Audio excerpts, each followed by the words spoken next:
Namaskar and good evening. Welcome to KLF's Bhava Samvad. Today it's going to be a fascinating chat. Unfortunately, we lost Lata Mangeshkar ji a few months ago, and it was a great loss.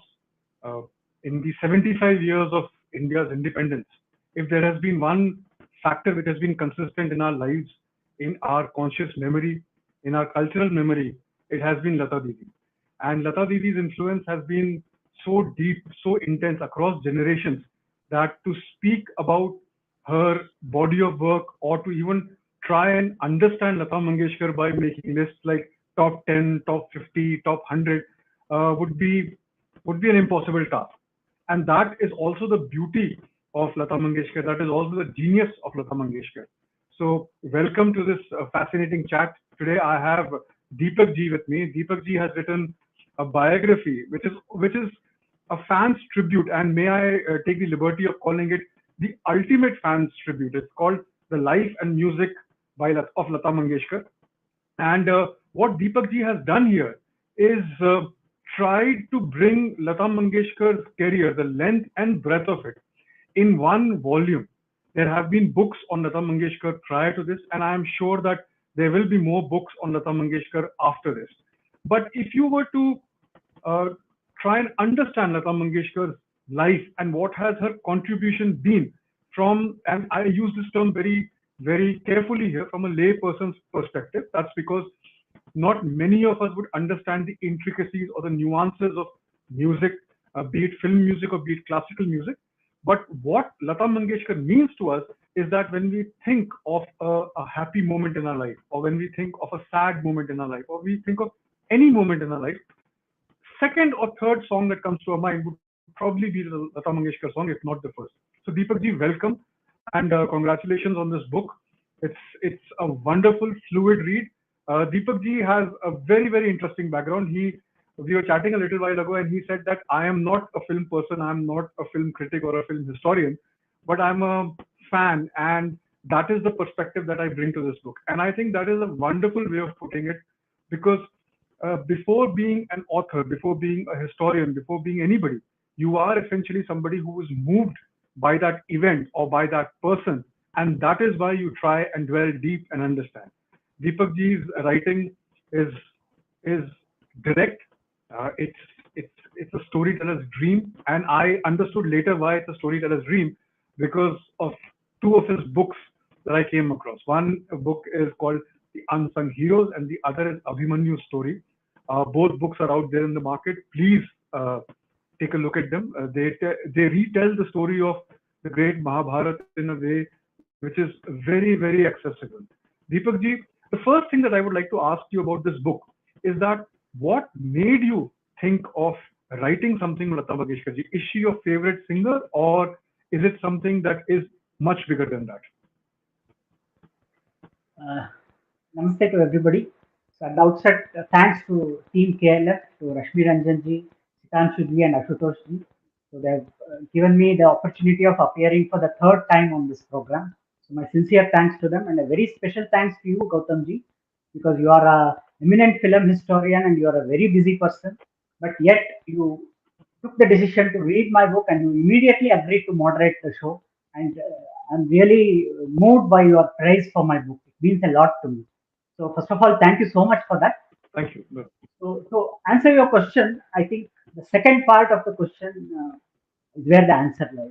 So Lataji, for most of us of our generation, is more than just a playback singer, because there are many playback singers, there have been, there will be, but Lataji is very special. She has always been equated to Goddess Saraswati, which is something very big. So there are many people who even mock at it. They say, how can you consider an ordinary mortal? She throttled her rivals. There are so many allegations. How can she be compared to Goddess Saraswati? So it is not just the question of her life. It is the question of the music which came out through her career. So that makes her incarnation of Goddess Saraswati. That's what people believe in. That's what people like to say. And of course, when it comes to music, of course, she is the ultimate. So I have always been a fan of Lataji and Kishore Kumar, of course. And along with that, I have been a fan of SP Balasubramaniam also. So as we know, 2 years back we lost SP Balasubramaniam due to COVID. So that was a terrible moment for many fans like me because we grew up listening to Lataji, SP, Kishore Kumar. And then when Lataji was hospitalized, uh, somehow it felt very weird because the same thing what happened to SP, it was repeating here. He was hospitalized, uh, condition was a bit serious. Then he recovered. There was photos saying that he's doing well, he's going to be discharged. Then suddenly things went bad, and then it was all over. So the same pattern repeated in the case of Lataji, and that was very disturbing. So, like many of our fans, I was hoping against hope that she'll come back. Of course, at her age, she would probably not sing again, but yet India needs an icon like her to be there. So when she died, it was definitely a very moving moment. So as a writer, I thought I should pay my tribute to her by writing this book. So that was the decision to write this book. So from the day she passed away, I started writing, and when I finished this book, my idea was not to write a biography. It's neither an official biography nor an unofficial biography. It's just a tribute from a fan to the melody queen. Being a tribute doesn't mean that it's only fulsome in praise and only talks about the positive things in her life. I've tried to capture her whole life and music in one short book. So my target audience mainly have has been the young people because there has been one interview, her last interview, wherein she made a very sad comment. She said that my legacy might be forgotten tomorrow. It could probably be true because her music is great for us. But for today's generation, probably it doesn't matter. Maybe they will forget her tomorrow. So as a writer, I felt it is my duty to capture her legacy on print and present it to the people so that the book will be out there. Whoever wants can read it. And if somebody wanted to know in the future, after 10 years, 20 years, who was Lata Mangeshkar, so if they pick up this book, in a nutshell, they'll get to know who Lata Mangeshkar. That was my idea That is a behind very writing. that is a very interesting thing that you shared here, Deepak ji, because uh, both SP Garu and Lata Didi leaving us in that short span of time, and the fact that what also happens, because you mentioned that you were also a fan of Kishorda, I think what happens is that when icons such as these pass on, uh, many deaths also get refreshed. Like when Rajesh Khanna passed away, and I was writing my book on Rajesh ji at that time. Uh, what I felt was that Khanna Saab's death suddenly rekindled the memories of R.D. Burman, S.D. Burman, Majru Sahab, and all the stalwarts who created that music. And I think what has also happened somewhere is that Lataji's illness, her hospitalization, and her passing on made us aware of the fact that she has been a constant factor ever since one can remember. So even I recall that interview now that you're mentioning of Lataji's. It is a little preposterous to think that Lataji's legacy might be forgotten because the same way to think that SP Garu will not be remembered tomorrow is difficult. But as somebody who is seeing things from the outside perspective, and I say this especially for this book of yours, because you don't look at it like a critic or a historian. When looking from outside, do you think that more people are aware of Lata Mangeshkar than what Lataji would have thought and her legacy, or the number is actually diminishing? So from the outside, it may look that it is diminishing, but I believe it's not so because even today's generation they know who is Lata Mangeshkar. They may not have heard all of her hit songs.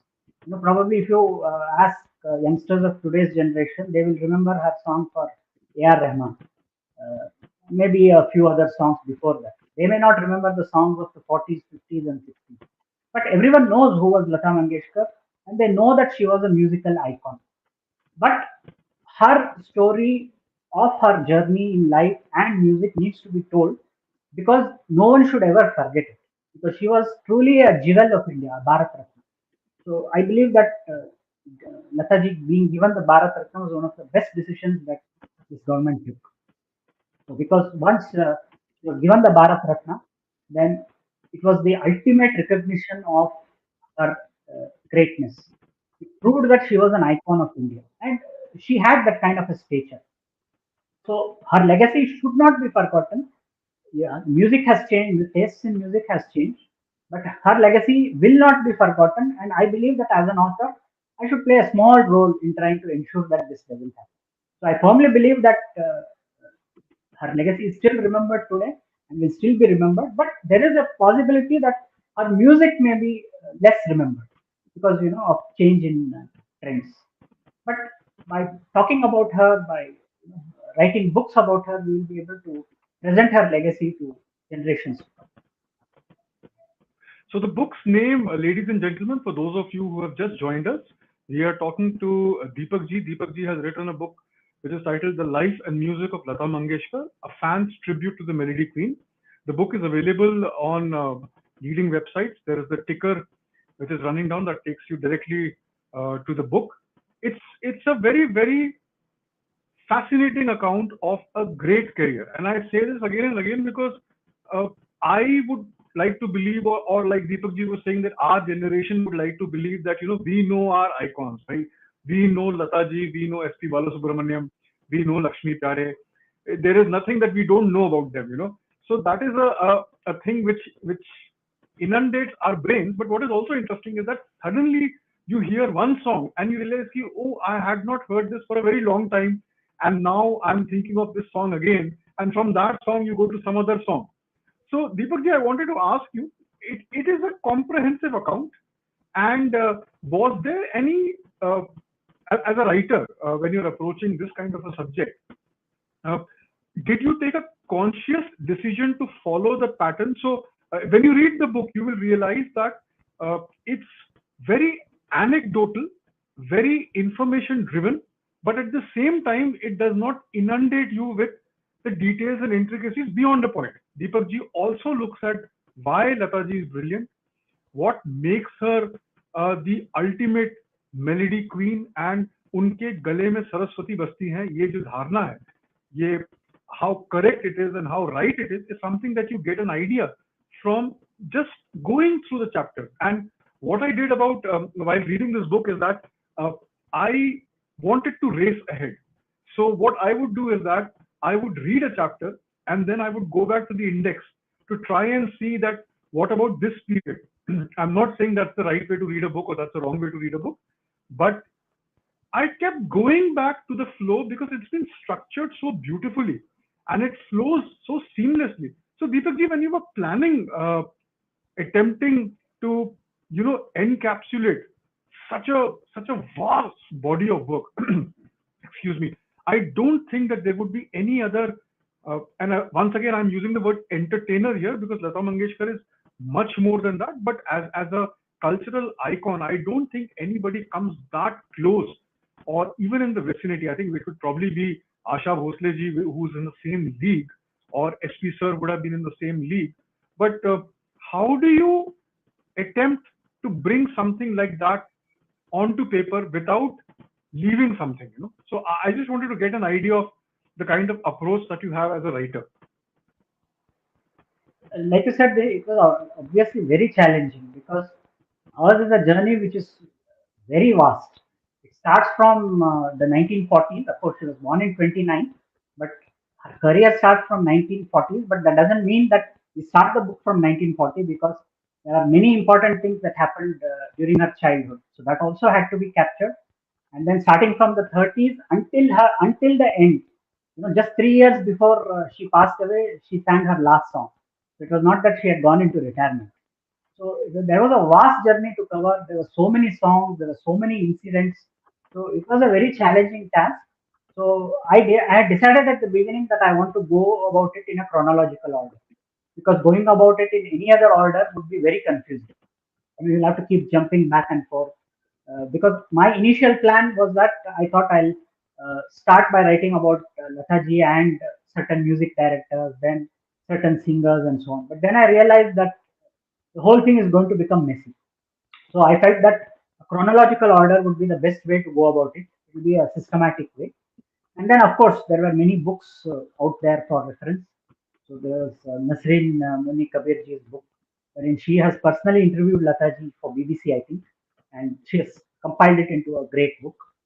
And there are many other books. Harish Bhimani's book, he was very close to her. So his book Hmm. is very authoritative. And then I must mention Raju Barkan's books. There is a bit of bias there, but I have been inspired by Raju Barkan's writing from the beginning. So as a child, I would read Illustrated Weekly, and that was where I started first reading about music because he would write a column there in Illustrated Hmm. Weekly, and the way he wrote, the way he presented facts was really amazing. So that's how I actually got interested into music, and then of course listening to her song because you switch on the radio, you switch on the TV, you will see Lataji's songs, especially at that time. So that was my exposure to Lataji's life. And then, of course, like you said, Raju Bharatan has plenty of stuff out there. He has written books also. Of course, later on, I realized that there is an element of bias in his writing. But leaving that apart, his books were very inspiring. And there are so many anecdotes that I got to know from his books and from various other sources that I felt that that should be shared rather than just going about narrating her life story that she was born here, she did this film, she did this Hmm. film, and then she's no more. So I thought sharing a lot of incidents that happened in her life, that would make the book more interesting. And again, there are so many newspaper articles, there are so many interviews that she has given to people like Subhash Jha and many other journalists. And there are video interviews also which I watched. Right. There was even a Marathi video interview. I didn't understand half of it, but I still watched it to I will get an idea of what she's trying to say, how she's presenting her life story. So there were plenty of inputs out there. So since I had the sequence ready, so all those inputs helped me to construct it. It was a challenging experience, but a great experience. So I'm going to take up something that you just said. So for those of us who have just joined, this is KLF's Bhava Samvad. Today we are with Deepak ji. Deepak ji has written a new book called The Life and Music of Lata Mangeshkar. It's a nice, lucid account of one of the greatest icons the world has ever seen. And we are at a very interesting point in this conversation, Deepak ji. I am going to pick your brain. So you mentioned one of Lataji's interviews in Marathi, and even what has also happened because of the internet, and people may have not forgotten Lata Mangeshkar for the last few years, but last 2 years have been COVID driven. Priorities were different, approaches were different of people in life. But I think Lataji's hospitalization and her death also prompted people to share a lot of stuff on the internet. And I think the videos have become a new treasure trove to rediscover Lata Mangeshkar. Abhi, you were mentioning a little thing that you did not understand Marathi. Uh, I speak Hindi. I grew up. I'm a South Indian, Andhraite, but I grew up as an army kid. I grew up all over the country, and I started studying in the north.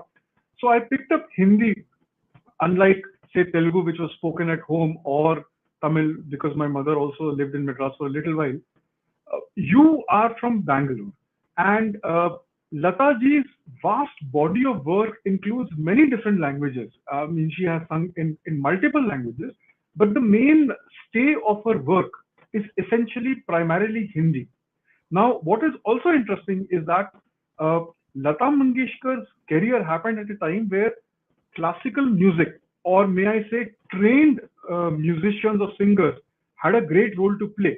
So, somewhere the Hindustani classical or the Carnatic classical influence comes into the music, and then somehow you can relate to the sur, or that particular timbre. But in today's day and age, where this kind of music and that kind of training don't go hand in hand, while growing up or in your initial years, how is it that you looked at Lata Mangeshkar and took her music? I mean, was Hindi a problem, or it is something which is universal? Because I'll give you an example as a side note. When my father was posted in the Northeast in the early 90s, that is where I, for the first time, heard a Bhupen Hazarika song. And hearing Bhupenda suddenly, I could not understand Assamese, but the sound of those words really struck me. And that is where it started making sense that, music beyond a point does not need any language. But for somebody who's writing on Lata Mangeshkar and who's growing up years may not have had that kind of an influence of Hindi, how is it that you looked at Lataji's body of work? Actually, I was exposed to Hindi because it was a subject of study in my school. Until seventh standard, I studied Hindi. Later on, of course, I moved to Sanskrit. But Sanskrit, Hindi, the basic script, and once you get the Hindi foundation right, that's not an issue. So since I was exposed to Hindi, the language as such was not a problem. The only thing is, since I don't speak Hindi to anyone, I'm not very fluent. So if you ask me a question in Hindi and I reply in Hindi, I can reply in Hindi. But the thing is, since I don't have speaking experience, it will look a bit odd. So it was not that Hindi was strange to me. I had studied it as a language, which is why I found the songs also easy to understand, because you cannot appreciate music without understanding the lyrics. So that was not at all a problem for me.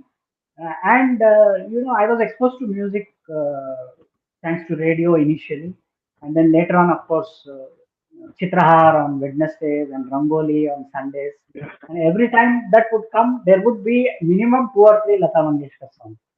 So in fact, in my book, I have to talk about Binaka Geetmala, which later on became Sibaka Geetmala. I was a big fan of that, so I would listen to that show, Amin Sayani show, every week. He would present a hit parade of songs. So there's an interesting analysis which was done over a period of 30, 40 years. So of all the songs, 19 out of all the songs, 19 songs belong to Lata. And the next was Rafi with 8. So 19 on one side, 8 on another side, which showed how much it dominated the world of music. So wherever you went when it came to music, it was Lataji. And I had a tape recorder with two decks, so my parents gifted it to me. So what I would do, I would borrow a cassette and then I would record selected songs. So I had many reams of cassettes of Lataji's songs. Of course, those cassettes are all scrapped now. So now things have changed over to CD. So even when the CD started, Saregama had initially come out with a scheme wherein we can pick our own songs and make a CD. So when that scheme came out, the first thing I did was to make a selection of Lataji's songs. So I have been a fan right from the beginning, Lataji and Ashaji, and of course Kishorda. So language was not a major issue. Of course, there are some aspects of the lyrics which only a Hindi speaker will be able to appreciate the intricacies. But over the time, when you keep hearing, and another thing was during those days, on TV we would have only Hindi programs. Kannada programs in Karnataka started much later. So as a child, we would watch 90% Hindi. Even when Kannada came, it would be only 10%. Later on, only after private channels came up, there was more. There were more such programs. So I was exposed to Hindi constantly. So language was not a very big problem. But like you said, Marathi, of course, since I don't know much about it, that particular interview was little bit difficult. But then, once you can get the essence, you may not be able to get the details. The essence of what exactly is being spoken can be understood. So you have also divided the book decade-wise and chronologically, but I also noticed that you've used spaces to talk about interesting anecdotes and trivia, which we were talking about it a little while ago, that you took a conscious decision to write chronologically as opposed to partnerships. But I think that the way you have structured the book, especially the two three incidents which uh, catches your eye or really bring a smile to your while reading, is the one little sweet incident between Lataji and SP Garu when they meet for the first time to record Ek Duje Ke Liye. And this is also a film where a lot of bridges were built. You had Kamala Hassan foraying into Hindi cinema. You had directors now being very comfortable making Hindi films. But at the same time, you made a very interesting statement that irrespective of what language you speak, if you connect at an emotional level, that is what matters. And I think a great role in Ek Duje Ke Liye, the messaging largely happened because of Lataji and S.P. Garu. Of course, there is Lakshmikant Pyarelal's music, there is Anand Bakshi's phenomenal lyrics, but to infuse life into them are these two people. And I think it would be nice if you share that incident, because that is something which, no matter how many times you hear, it always brings a smile to your, just it just lights you up. So that incident actually, I heard it from literally the horse's mouth. That is from SP Garu himself. He had appeared on a program called Movers and Shakers. Shaker Suman used to Yeah, conduct many years back. So in that he had narrated this incident. So actually, the interesting part was that Lakshmikant Parallel did not want SP Balasubramanian. So they said that we want Hindi voice. His diction is different, and we cannot spend time training him. So we don't want him. We want Kishore Kumar or some other singer. But then Balachandar was the director. He said that it has to be SP. If you don't take SP, I'm not going to do the Hindi version. So he put his foot down. So then they reluctantly got SP.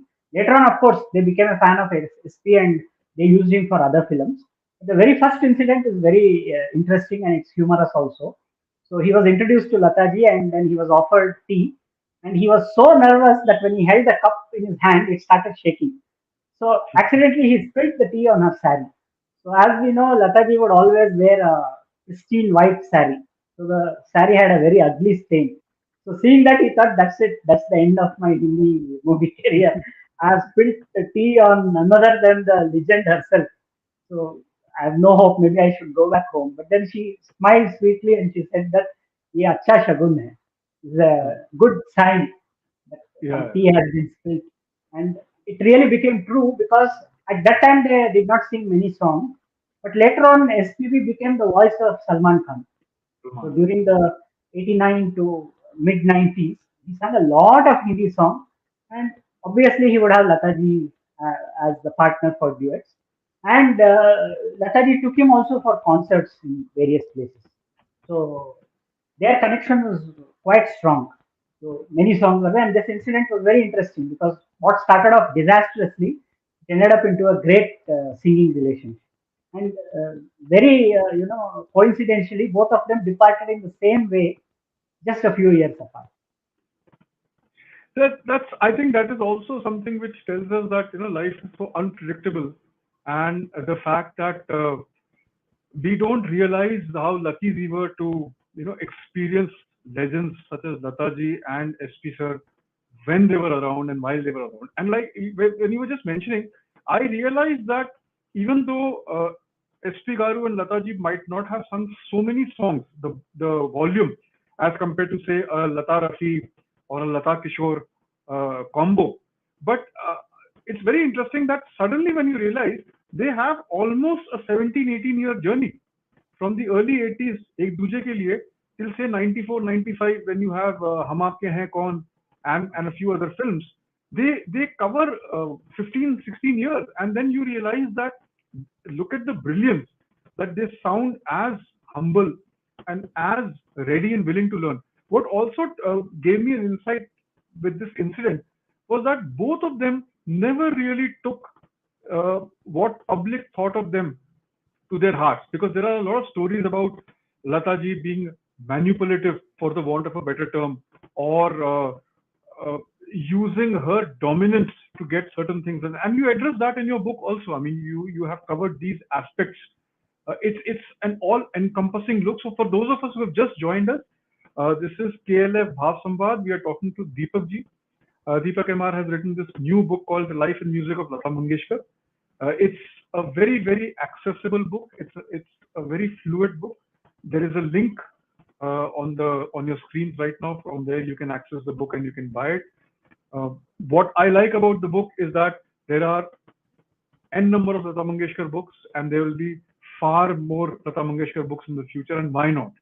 But what we have here in Deepak Ji's book is a ready reckoner. It's almost like a go-to scene, if you were to use that term, to understand Lata Mangeshkar's the scope of Lata Mangeshkar's career. There is, like we were just talking, and Deepak Ji mentioned, there is Nasreen Munni Kabir's interviews with Lata Mangeshkar. There is Yatindra Mishla's Lata Surgatha, which is also a first-person account. Lata Ji gave extensive interviews. But to see Lata Mangeshkar's career uh, beyond Lata Mangeshkar's words is something which one has to experience, and that is something which this book captures. It's wonderfully structured, and what I like about the book is that it talks to you as if it's a friend talking. It is somebody in your group who knows uh, good stories, and that is Deepakji's background of a great storyteller. He's written two wonderful books. One is Abhimanyu, which is the story of the great warrior from Mahabharata, and he's also contributed to Unsung Heroes, which is a story about people from Mahabharata that we don't talk about that much. So uh, it's fascinating, Deepakji. You talk about historical figures and legendary icons, and then you also write about Lata Mangeshkar, who's probably in our lifetime the living incarnation of Goddess Saraswati. So, do you have a favorite Lata Mangeshkar? Uh, I won't say a song because it will be really difficult to come up with one song, but a group. Because in your book, when you talk about the 80s, which is a period where music was going through a very bad phase, Hindi film music, and it was largely because of what was happening on screen. The 1980s is a period which for the first 5 years of 1980, from 1980 to 1985, you have five or six different generations of people, filmmakers working together. So you had Raj Kapoor, who started making films in the 40s, and Lata Mangeshkar, who started singing in the 40s. Even before Raj Kapoor started working, Lataji was singing. And you also have young filmmakers of that era, people like Sai Paranjpai, Govind Nilani, and the whole renaissance of Malayalam films at that time. So people coming from South and making films in Hindi, people going there, Bappi Lahiri giving music for Telugu films, or Lataji singing for other languages. In the midst of all this, what had also happened was that there was an onslaught of video, and families and middle class audiences had stopped going to the cinema hall. As a result, films which were being made across all languages, not just Hindi, but across all popular languages in India, they were catering to the people who were going to the cinema halls. And because of that, action, vendetta films, and this genre became very popular where music took a backseat or a sabbatical. Even in this period, Lata Mangeshkar manages to not only deliver great songs, but work with everybody and just, she just lifts the whole scene up. So Deepak ji, in that period where you talk about Lakshmikant Pyarelal dominating, and a slight tiff between Lataji and Lakshmi Pyare at that time. How is it that we look at Lata Mangeshkar's larger than life aura in that period? Because when you're writing this book, you have started it in 1940s and you've already covered 40 years. So when you look at 80s, how is it that Lata Mangeshkar changes as an icon? Because these guys have been around for that long time. So when you're writing and when you're looking at 1980s, give us a sense of what was happening in that period. So when we talk about the 80s, one very interesting fact is that she was already 50 years old. So for somebody whose career depends on her voice, uh, 50 may even be considered a point of almost moving towards retirement. But if we see, she was at her peak at that time during the late 70s and 80s. So it was not that 80s she was going down. She still had the same kind of energy and she still kept delivering the same hits. So we must also talk about the R.D. Burman Gulzar collaborations during the 80s. So she gave some very excellent songs during that period. And like you said, yes, the Bappi Lahiri wave came in and the musical trends changed. And then the Amitabh Bachchan trend came in. Not that Amitabh Bachchan film did not have good music, it had great music, but the focus was more on him rather than on the music. So during that time, there was a slight downside in the music as such. So as you mentioned, middle class, the common people, they started feeling that okay, maybe we should not go and watch these films because there was not much notable music. So that was when you had, as you have mentioned in your books, Kayamat Se Kayamat Tak, that changed the trend. Of course, I have not mentioned it in my book because it did not feature Lataji, so it was not Yeah, convenient for me. unfortunately. Yeah. So I moved on to the next film, which was Maine Pyar Kiya. So that also was a path-breaking film because it was at that point. It seems that Lataji had decided that she would also quit. uh, as we know, Kishore Kumar had also taken a similar decision that he had also had enough of this kind of music and he wanted to go back to Khandwa in MP and lead a retired life. But unfortunately, he passed away before he could do that. So when she was contemplating retirement, then Ram Lakshman came, who was actually Vijay Patil, his real name. Ji. He came and he showed the song of Dil Diwan from Maine Pyar Kiya. So hearing that, she got interested and she said, "Yes, I'll do this film." And the rest was history. So that film became a super musical hit. So people started going back to the theater. And most importantly, the interest in music started getting rejuvenated. So more and more people started liking to music, and the era of music came back. The shift from disco to soft melody. It came back, and interestingly, it was Gulshan Kumar who capitalized on it in the 90s.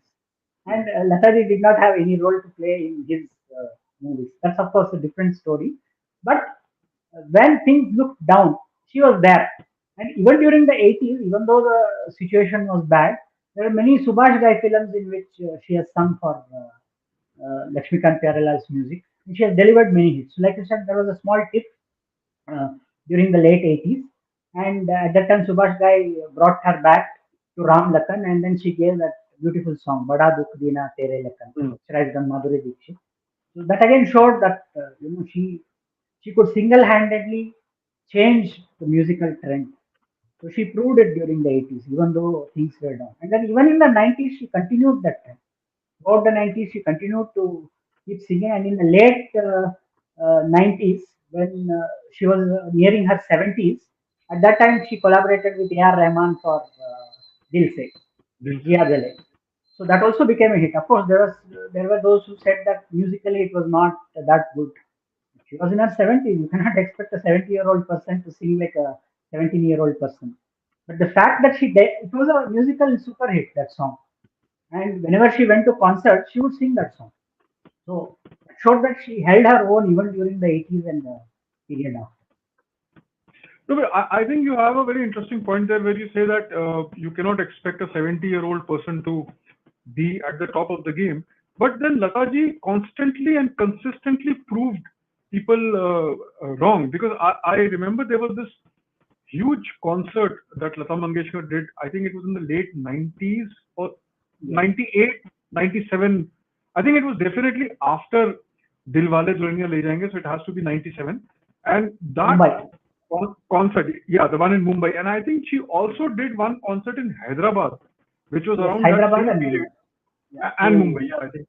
So if you see, for those who are interested in trying to get a sense of what Deepak ji is saying here, you should check out these videos which are there on the internet and YouTube. You can see the entire concerts, and you can see how the proof of a great singer lies in the fact that they can sing live, or how much can they hold when they don't have the luxury of a studio or auto tune and stuff like that.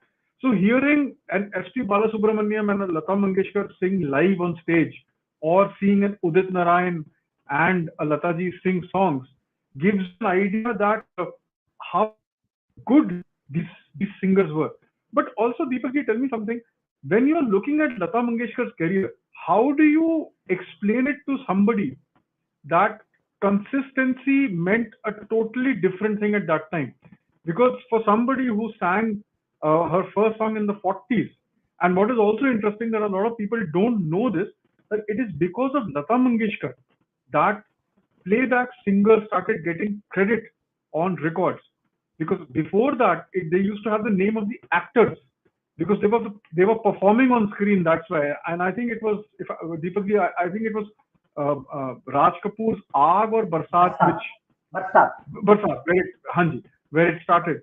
So when you explain this to a younger audience, because you're also writing a book for the contemporary audience reader to read it, and the chunk of today's reader is a very young person who may not understand what it means to be a performer or a consistent performer for say 70 years. This is the concept which may be alien to. I'm not saying that they're incapable of understanding that, but when you're like when I was 20 years old or when I was 15, things beyond 20 or 15 didn't bother. I mean, they didn't make any sense to me. So if somebody said that that film was 20 years old, it didn't make a sense. But it didn't make sense. But if somebody said that's 10 years old, it I could connect to it. So when you're writing for a contemporary audience, and you have also written something which is as timeless as the Mahabharata for a younger audience, and those books have been very well received. Does that play on your mind when you're writing on somebody like Lata Mangeshkar? Yes, because Nataji was not just a playback singer. She was an institution builder. She was one of those who gave a great role to playback singers. So, like you pointed out, initially playback singers would not even get the credit. So, there is an interesting story which I have narrated in the book, which was with the film Mahal. That was, of course, her first hit song, Aayega Aane Wala. So, on the plate, the name was given as Kamini. Now, if you're wondering who was Kamini, it was the name of Madhubala in the movie. So that is a Right. fictional character. There is no person called Kamini. But yet that was the name given because singers were considered as okay, they were just, spare actors or things like that. They were not given importance. But then it seems the people would start calling All India Radio and ask who is that singer. So they didn't know. They called up HMV and they found the name, and they started telling that yeah, the singer's name is Lata Mangeshkar. And then Barsat was, like you said, the defining moment, and that again was due to Lata's efforts because she had a very strong relationship with Raj Kapoor. Of course, they would fight many times during their relationship, but he had a lot of respect for her, and she had a lot of respect for him. He was the one who first put playback singer's name on the plate and also in the film credits. Even there, playback singer's name was not there. And then the next thing was the Filmfare Award. So there was no award for singers. Hmm. So since on one such award function, the GM of Times of India, he asked her to sing Rasika Balma, which was a big hit at that time. So she refused. And he was shocked. He said, "Why?" He said, "You don't have any recognition for singers. You don't even give us an award. So why should I sing for your program?" So then that shook them up, and then of course it did not happen immediately. It happened after a couple of years. They started giving awards to singers, playback singers, and she was the first winner for Madhumati. So in this way, whatever she did was for the playback singing industry as such, and she helped to create a special category for playback singers. Earlier on it was the music directors were the bosses, so things moved in their name. So during the Shankar Jayakishan period, it was like their name would move a movie. So it seems that if the producer would go to a financier and say, "I have Shankar Jayakishan as the composer," so he would say, "Okay, I'll finance your movie." So such was the Mhm. trend. So from there, we moved on to a situation wherein it was said that she stifled opposition. It was said that she did not allow any female singer to grow. So, I mean, if even that kind of a situation can be imagined, it showed how strong, how powerful she was in the industry. So that power came because of the hard work she put, and she did not do it merely for herself. She did it for the playback singing as a whole.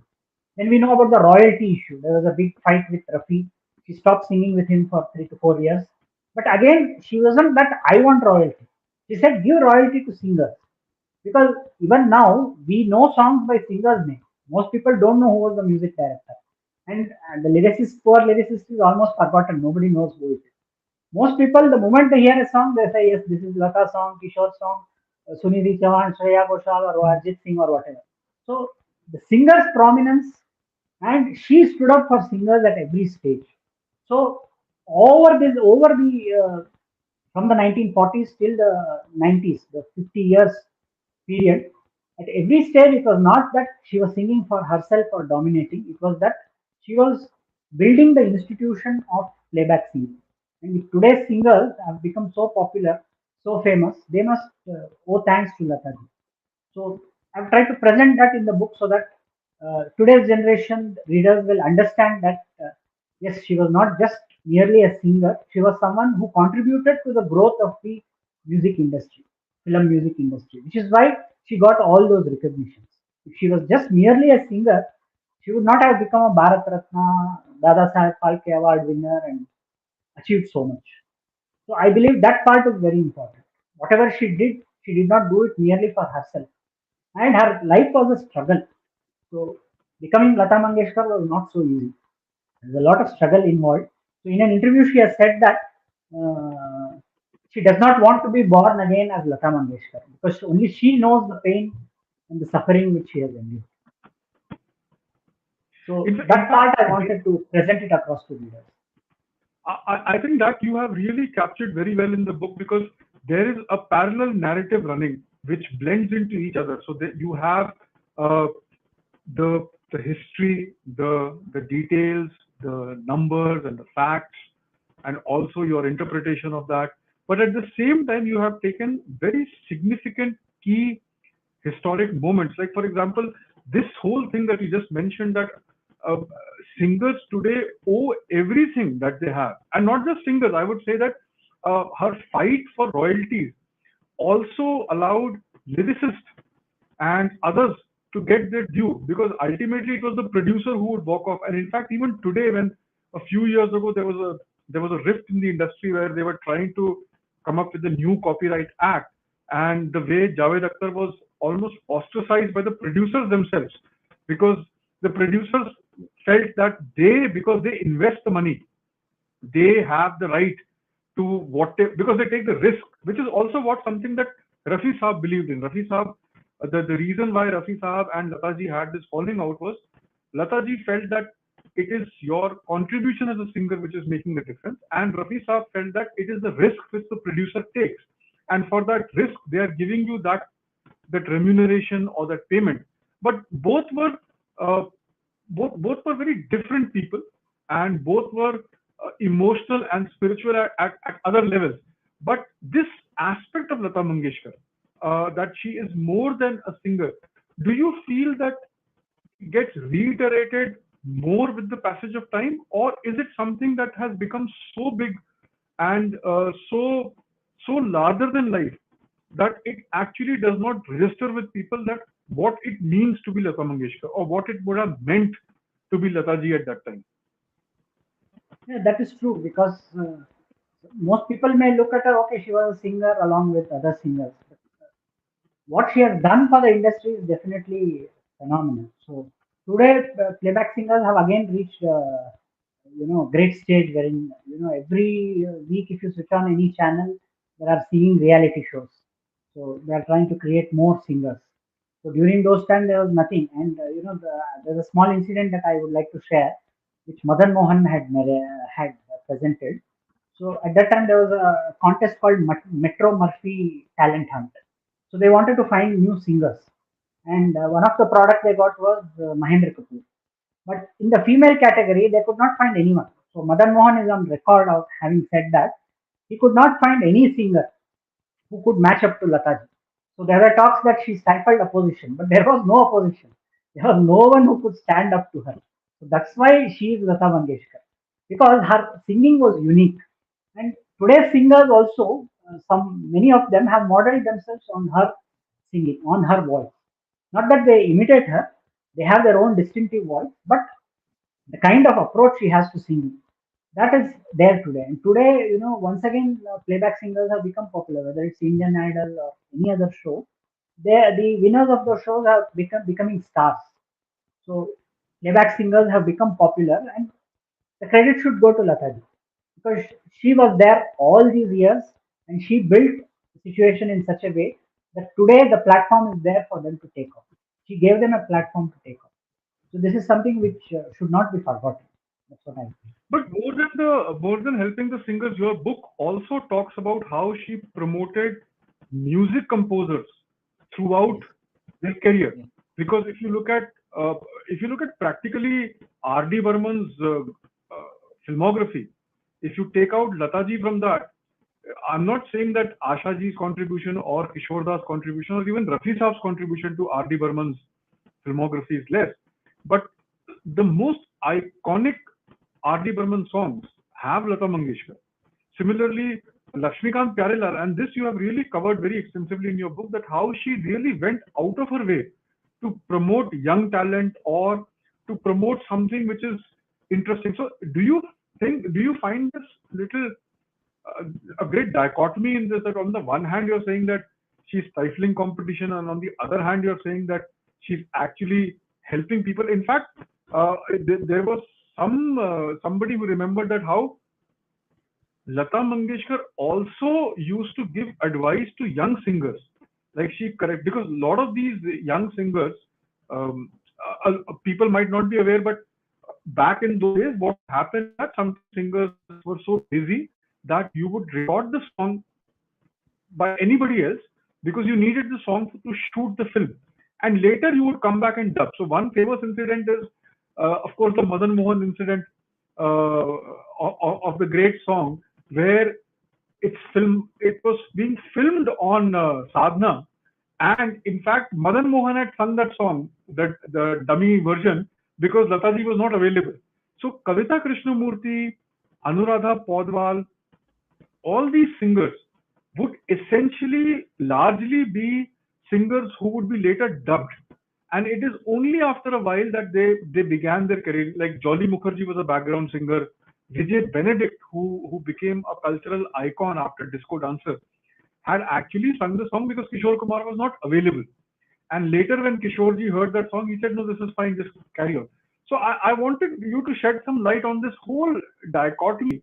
But on the one hand, you say that Lataji is doing this, and on the other hand, if you take out Lataji, film music as we know would not have existed. That's right. So, like you pointed out, Lakshmikant Pyaralal's success, she has to take credit because they were students at Usha Mangeshkar's academy. She recognized their talent and she brought them together. She helped them to become assistants to other music directors. And then when they started composing, it seems she would give them 3 days every month. So at that time, getting Lata Mangeshkar's date was almost an impossible task. She would give 3 days every month to Lakshmikant Pyarelal exclusively. So she played a very big role in their success. Even R.D. Burman, so there is a rift between her and S.D. Burman. So there was a big fight. They were not on talking terms. But he called her and said, "My son is started a film. You come and sing." So he also knew that R.D. Burman, if R.D. Burman had to succeed, Lata had to sing for him. And even Raj Kapoor, he had fought with Lata and Mera Naam Joker, she was not there. And we all know what happened to Mera Naam Joker. So after that, he wanted to make his son a hero and he wanted a romantic film. But he knew that Lata had to be there for that film to be hit. So once again, he made up with her. So, she was there at every stage, whether it is for the composer or whether it is for the producer. They needed her and she promoted them. Like you said, they were cover singers like Kavita Krishnamurthy and others. So Kavita Krishnamurthy is on record saying that there are a couple of songs which Lataji has said that this version is good, so let it go ahead. She didn't insist that I should sing this song. She found Kavita's song interesting, so she said, okay, let it go ahead. And in fact, she's on record saying that after singing the cover song, she would later on listen to Lata's version and then compare to find and understand what was special about Lata Mangeshkar. And that was how Kavita Krishnamurthy reportedly learned the intricacies of singing because she would see what extra effort Lataji would do in the song. And even there is a controversy about Vani Jairam that she tried to stifle her. But there is an interview wherein Lataji says that she gave a recommendation letter to Vani Jairam to take and go to Hrishikesh Mukherjee. She recommended Vani Jairam for the movie. So, there are allegations. Allegations can be made. So, it's very easy. But at every stage, she has supported new singers. There's no doubt about that. So, she has been like a father or mother figure rather to the entire industry, especially new singers. She has helped them and she has made them part of their stage shows, whether it is Udit Narayan or other new singers, Sudesh Bhosle especially. She would take them along with her to the concerts. So that would be a learning stage for them, and it gave them also the opportunity to grow. So to say that she stifled the position, that's an allegation. Of course, it can be made, but my personal view is that there's no solid evidence to support that. On the other hand, she helped new talent. She helped to promote new talent, including female singers. And when you mentioned that she took people along for her concerts, one must also remember that this is Lata Mangeshkar, the first Asian to have sellout crowds at Wembley or the Victoria and Albert Hall, which is something in the 70s or 80s. It is impossible to imagine that Lata Mangeshkar would be able to do that and to take young singers there and give them that opportunity so that, have a look, take a feel. Uh, Deepak ji, what one more interesting thing that comes to my mind is that you were mentioning that there was a possibility that you were looking at writing uh, her association with people as the structure of the book as opposed to a chronological order. What I feel is that there is so much to talk about Lata Mangeshkar and in the way that you have presented. Is there a possibility of a few more in the series where you focus on these aspects of Lata Mangeshkar and certain composers or Lataji and certain lyricist? Because what is very interesting about Lataji is that she refuses to sing Meera for Gulzar Sahab, and that is the reason why Lakshmi Pyare don't compose Meera, and you have Pandit Ravi Shankar doing that. And years later, when she becomes a producer, Lata Mangeshkar, for Lekin, she calls Gulzar Sahab to write the lyrics. So she is not somebody who's not interested in keeping doors open or mending bridges. It is an artist who has a certain way of looking at things.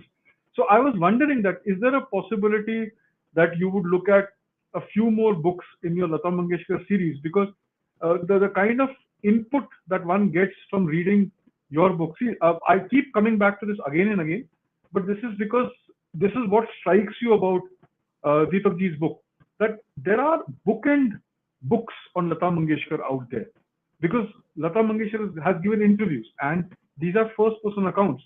But in between, if you want to understand Lata Mangeshkar at a very leisurely pace, but not missing out on anything, it is this book that should be your first port of call. So having said that, is there a possibility that you can look at exploring some more facets of Lata Mangeshkar's brilliance in a different way? That's a good idea actually you've given me. Because in my book I've mentioned that Lataji and Shankar Jaikishan, especially, I'm also a big fan of Shankar Jaikishan. So in their collaboration, the kind of music they've produced during the 50s and 60s is amazing. So I've mentioned a line in my book which says that Lata and Shankar Jaikishan itself, there can be one chapter only for the 60s. There's so much of great music that happened during those times. So this is definitely an interesting idea wherein collaborations of Lataji with Shankar Jaikishan, Gulzar, R.D. Burman, and other singer, other personalities, like even maybe Majru Sultanpuri. So all this probably can be explored. So definitely, this is an idea which I must thank you for giving. So I must try and explore this idea and work on it. No, I mean, it was fascinating talking to you, Deepak ji, and it was almost as if one is reading your book. So once again, thank you so much for your time. Ladies and gentlemen, we were talking to Deepak MR, who has written the new book called The Life and Music of Lata Mangeshkar. He calls it a fan's tribute, but don't go by the misleading subheading. This is a very detailed account in a very, very approachable manner, fluid writing, and really fun to read. And I must warn you that if you read any chapter that you open and you start reading, there is a possibility that you would go back and hear or Google or go on YouTube and watch that song, because there is so much about Lata Mangeshkar that is right in front of us, but at the same time, we don't see it because the next song that she comes up with is bigger. So congratulations, Deepak ji, on this fascinating volume. And I wish that you take me up seriously on the other option of exploring Lata Mangeshkar's creative collaborations with some of the people that she has worked with. So this was KLF Bhava Samvad. Thank you so much, team KLF. It was a great, great evening talking to Deepak ji about Lata Mangeshkar. And we may have lost her in physical form, but thanks to you, we'll remember her and she'll always be there. Thank you so much, Gautamji, for your kind comments. And the book is out on Kindle, and initially it was priced at 169. So since we are having this interview today, the price has reduced to 69 rupees. So I would request anyone who has not read this book to please purchase. The link is coming below on the screen. And I'm also thinking of coming out with a paperback version of this book, so that people who don't like to read Kindle books and who want a physical copy, they would also hopefully be able to get it in the near future. So once again, my sincere thanks to you. Thanks for your encouraging comments and thanks for the great show which you have moderated. Sincerely grateful to you. And thank you so much for the advice. I'll definitely take that up. Thank you. Entirely my pleasure. Thank you so much. Good night and thank you for watching.